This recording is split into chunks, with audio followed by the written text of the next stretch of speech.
সৌমি রান্নাঘরে আপনাদের স্বাগত। আজকে আপনাদের দেখাবো একটা টিফিনের রেসিপি। এটা হচ্ছে সুজির হালুয়া। দেখুন, সুজিটাকে আমি ড্রাই রোস্ট করতে দিয়েছি, আর এখানে একটু তেলের মধ্যে সর্ষে ফোড়ন দিয়েছি। একটা পাত্রে মটরশুঁটি, গাজর, বিনস আর পেঁয়াজ কলি কেটে রেখেছিলাম। এর মধ্যে একটা কাঁচা লঙ্কাও দেওয়া আছে। এই সবজিগুলোকে এবার ভালো করে ফ্রাই করব, অবশ্যই অল্প তেলে।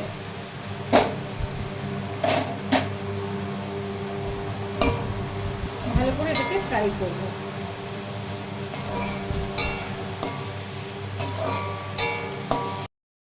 এখানে স্বাদ মতন নুন আর স্বাদ মতন চিনি দিয়ে দিচ্ছি,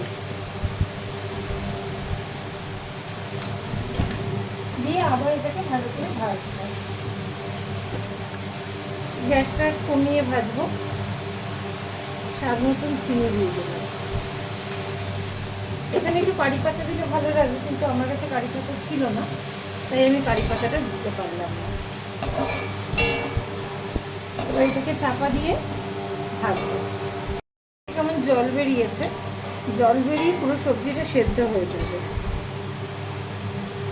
নুনটা দিয়ে আছে, সবজিটা থেকে জল বেরোবে। দেখুন কালারফুল হয়েছে। সবজিগুলো কিন্তু অলমোস্ট ডান। এর মধ্যে এবার আমি সুজিটা দিয়ে দেবো।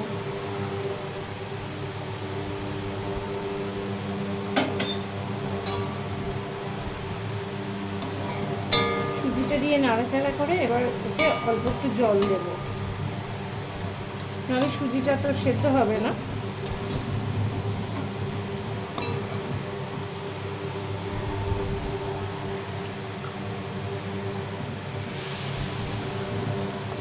অল্প একটু জল দেবো।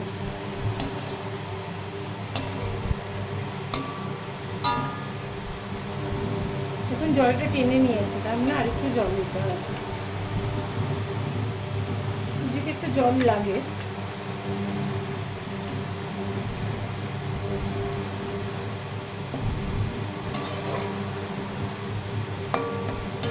আমার সুজির হালুয়া কিন্তু অলমোস্ট ডান।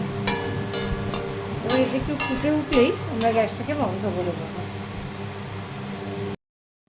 Almost done. এবার নামানোর আগে একটুখানি লেবুর রস দিয়ে দিলাম, আর তার সাথে একটু চিনে বাদাম দিয়ে দিলাম কয়েকটা, দিয়ে ভালো করে নাড়িয়ে আমরা এবার সার্ভ করে ফেলবো।